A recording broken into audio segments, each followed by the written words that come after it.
I never imagined that the life I built with Claire could collapse in the span of one evening.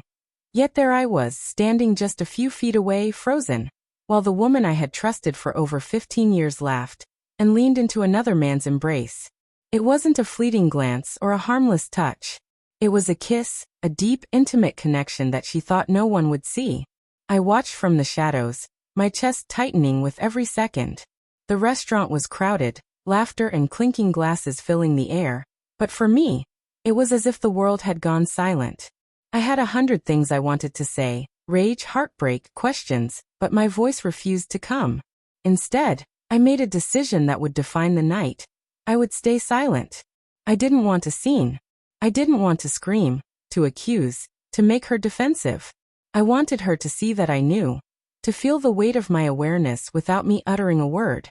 So I watched, my presence unnoticed, as she poured her heart into someone else, completely oblivious to the devastation she was causing. The man, tall and confident, laughed at her jokes. He leaned closer, whispered in her ear, and she responded with a smile that once belonged to me. It was like witnessing the death of something I didn't even know I'd lost until that moment.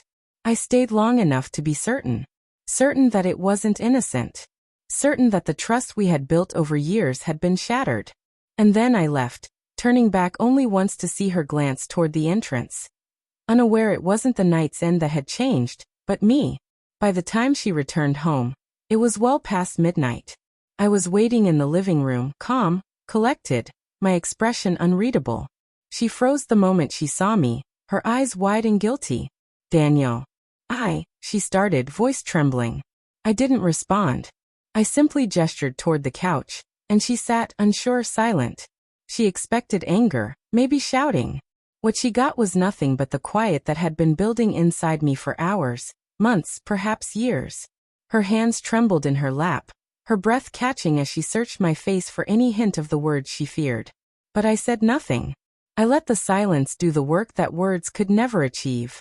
Minutes passed. She couldn't bear it.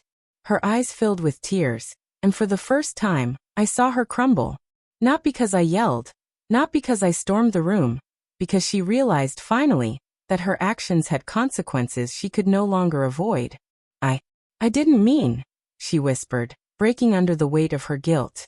Her voice was small, fragile, full of the shame she had spent all night trying to hide. And I let her feel it fully. I let her understand the emptiness she had created with her choices, the trust she had betrayed, the heart she had wounded. I wanted to say something, perhaps a single word to hurt, to lash out, to make her beg, but I stayed silent. Silence, I realized, was stronger than any words I could speak.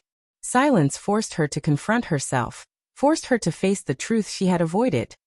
That she had chosen someone else, even if just for a moment, over the man who loved her completely. Hours passed, and still I remained quiet. She sobbed quietly, wiping her tears against her sleeve, whispering apologies that I refused to respond to. My heart ached, but it wasn't for revenge. It was for the woman I once knew, the woman I believed in, and the love that had been broken in the span of a single evening. By morning, she was exhausted, her hair disheveled, eyes red and swollen. She had stayed up all night, replaying the moment in her head, haunted by the realization that I had seen everything and had chosen silence instead of confrontation. Finally she spoke, voice barely audible. Daniel, I don't deserve you. I don't deserve your silence, your patience, or your love. I looked at her, and in that moment I understood something profound. The silence had worked. It had broken her down in a way shouting never could have.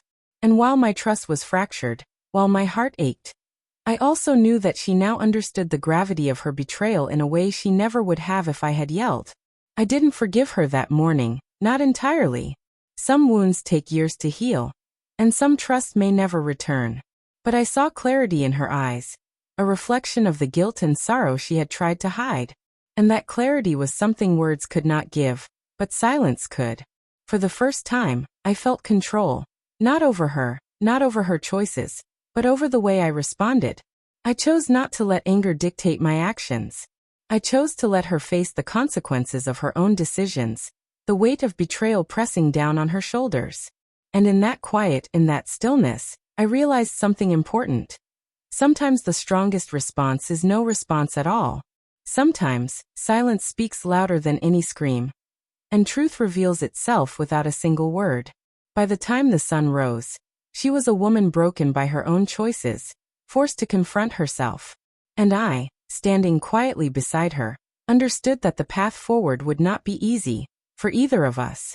But at least now, the lies had ended, the pretense was gone, and the truth was finally undeniable. She had been caught, not by my hands, not by my rage, but by the quiet, unwavering presence of someone who had loved her enough to let her see the full weight of her betrayal. And that, I realized, was more powerful than anything I could have said.